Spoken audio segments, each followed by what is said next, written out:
Hello मेरे प्यारे बच्चे, कैसे हैं आप। आज मैं बताने वाला हूँ इंडियन सिविलाइजेशन एंड कल्चर, भारतीय सभ्यता और संस्कृति, जिनका राइटर है महात्मा गांधी। इंडियन का मतलब भारतीय होते हैं। जो महात्मा गांधी भारत में निवास करते थे, इसलिए इन्हें इंडियन कहा जाता है। और सिविलाइजेशन का मतलब सभ्यता होता है, जो अपने सभ्य समाज का पालन करे।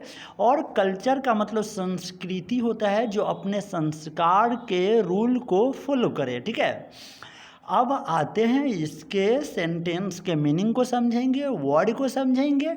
आने वाले जितने भी ऑब्जेक्टिव है वो टोटल ऑब्जेक्टिव को भी साथ में समझेंगे और प्लस में सब्जेक्टिव को भी समझेंगे। क्या कह रहा है कि मोहनदास करमचंद गांधी, ये गांधी तो इनका टाइटल ही था, और मोहनदास करमचंद, ये करमचंद जो था ये महात्मा जी का पिताजी थे।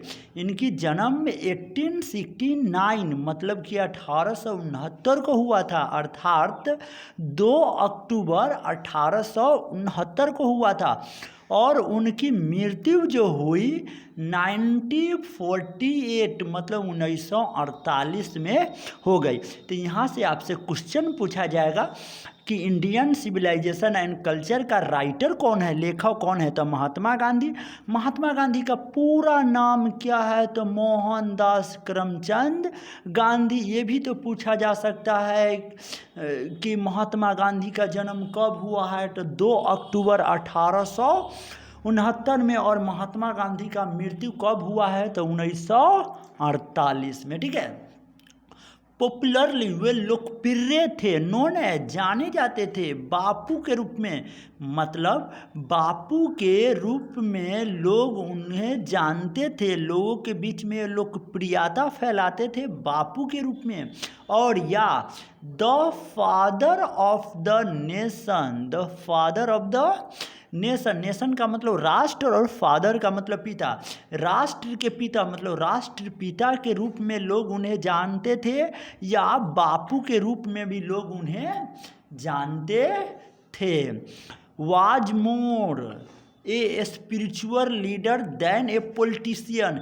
एक राजनेता के तुलना में, पॉलिटिशियन मतलब राजनीतिज्ञ, एक राजनीतिज्ञ के तुलना में स्पिरिचुअल लीडर वह ज़्यादा थे। मोर का मतलब से ज़्यादा थे, मतलब राजनीति में वह कम रहते थे, और स्पिरिचुअल लीडर मतलब धार्मिक नेता वह कुछ ज़्यादा थे।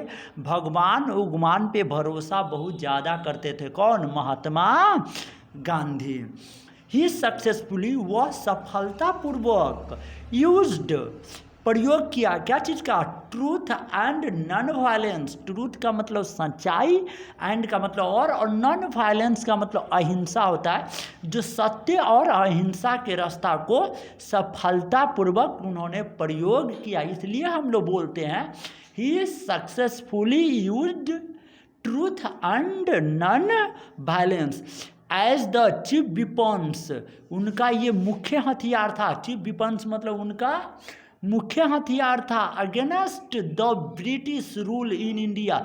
ब्रिटिश का मतलब इंग्लैंड होता है, ब्रिटिश का मतलब लंदन। क्या चाहिए? ये लंदन। ये कह रहा है कि इन इंडिया मतलब भारत में ब्रिटिश रूल मतलब इंग्लैंड के लोग ने जो रूल लगा रखा था, इंग्लैंड के जो डिफेंस लोग थे, पुलिस जो थे, आर्मी जो थे, वहाँ के जो सरकार थी, वह जो रूल लगाई थी, ये इंडिया जस्ट अपना उसके खिलाफ थे। एंड और हेल्प इंडिया को मदद भी मिली गेन इंडिपेंडेंस मतलब भारत को आज़ादी दिलाने में। मतलब non truth and non violence, सत्य और अहिंसा से भारत को बहुत ज़्यादा मदद मिला आज़ादी दिलाने से, जिनमें सबसे ज़्यादा योगदान किनका है? महात्मा गांधी का है। ऐसा कहा जाता है कि भारत को आज़ादी दिलाने में महात्मा गांधी अपना जान को कुर्बान कर चुके हैं। आगे बोला फ्रॉम 1915 से टिल 1948 1948 तक। कितने साल हो गए मेरे प्यारे बच्चे? 48 में से 15 घटाइएगा तो 8 में से 5, 3, 4 में से लगभग 33 साल तक ले उन्होंने इस आज़ादी की लड़ाई कंटिन्यूअस लड़ते रह गए। उसके बाद क्या कह रहा है, ही कंप्लीटली, वह पूरी तरह से डोमिनेटेड, अपना आप को निछावर कर दिए, देश पे मतलब निछार, मतलब अपना पूरा जान कुर्बान करने के लिए तैयार हो गए। कौन? महात्मा गांधी। इंडियन पॉलिटिक्स मतलब भारत के राजनीति में कूद गए कि अब हम भी नेता बनेंगे। उसके बाद कह रहे हैं ही डाइड, उनकी मृत्यु हो गई at the hands of A fanatic, एक बदमाश के हाथे। The hands of A fanatic, एक बदमाश के हाथे उनकी क्या हो गई? मृत्यु। किनकी? महात्मा गांधी की। और कब हुई है उनकी मृत्यु से समझिए, ऑन 30 जनवरी 1948 को, मतलब 30 जनवरी 1948 को महात्मा गांधी की मृत्यु हो गई। ठीक है, उनका जन्म हुआ था 2 अक्टूबर 1869 में और मृत्यु हो गया 30 जनवरी 1948 में। तो 1948 तो सेम नहीं हो सकता, 1869 और 1948 के बीच में कितना साल का डिफरेंट रहा? तो 69, 48, तो 9 में से 8, 1, 6 में से 2 गया 4, 21 साल या 50 साल, कितना हुआ? 71 साल इन्होंने जिया है। महात्मा गांधी इस दुनिया में कितने साल तक ले रहे हैं? 71 साल तक। ठीक है, उसके बाद बता दे हीज ऑटोबायोग्राफी का मतलब होता है अपना खुद के हाथ से लिखा हुआ किताब को क्या बोलते हैं? ऑटोबायोग्राफी, जिसमें केवल आपका परिचय होगा। किसका परिचय? आपका। जैसे कि महात्मा गांधी ने अपना ऑटोबायोग्राफी लिखा था, मतलब उन्होंने अपना एक किताब लिखा था जिनका नाम था my experiments with truth. My experiments with truth, सत्य के साथ उसका प्रयोग, सत्य के साथ मेरा प्रयोग, सत्य के साथ, ये उनका ऑटोबायोग्राफी हुआ।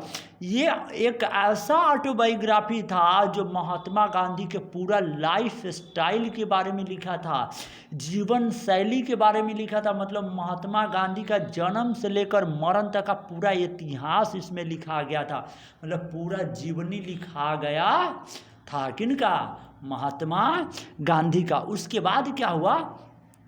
and or the numerous articles that he wrote for young India, मतलब उन्होंने भारत के लिए उन्होंने लिखा फॉर यंग इंडिया, उन्होंने पत्र भी लिखा। कौन?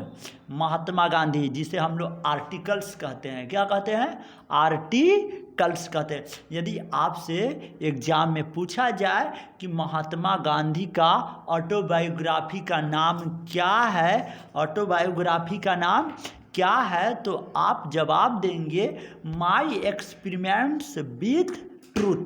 क्या बोलेंगे? My experiment with truth. And बोलेंगे कि उनका कौन सा पत्र आया था, तो उस पत्र का नाम था यंग इंडिया। क्या था? उसका लेटर का नाम क्या था? Young India. एंड और द स्पीचेस डैट और ही डिलीवर्ड ऑन डिफरेंट ओकेजन्स। एक बारी क्या हुआ कि इन्होंने अफ्रीका में भाषण देने गया। कौन? Abraham Lincoln. किसने? जो काफ़ी चमड़ा का काला आदमी था। कौन? Abraham Lincoln. वह अमेरिका में उनको भाषण देने का परमिशन नहीं मिला। इसलिए नहीं मिला क्योंकि आप काला है। क्या है? इसलिए आप अमेरिका में भाषण नहीं दे सकते। उसी प्रकार महात्मा गांधी को भी अफ्रीका में बहुत ज़्यादा काला गोरा का भेदभाव का सहन करना पड़ा। इन्होंने कहा एंड द स्पीचेज, उन्होंने भाषण भी दिया है। डैट की ही डिलीवर्ड, उन्होंने दिया है ऑन डिफरेंट ओकेजन्स, अलग अलग अवसरों पर उन्होंने भाषण भी दिया है। मान लीजिए कि आज इंडिया में भाषण देना है, कल पाकिस्तान में भाषण देना है, अगला दिन मान लीजिए नेपाल में भाषण देना है। तो अलग अलग अवसर पर इनको बुलाया जाता था, महात्मा गांधी को, और महात्मा गांधी अपना 2-4 शब्द रखते थे।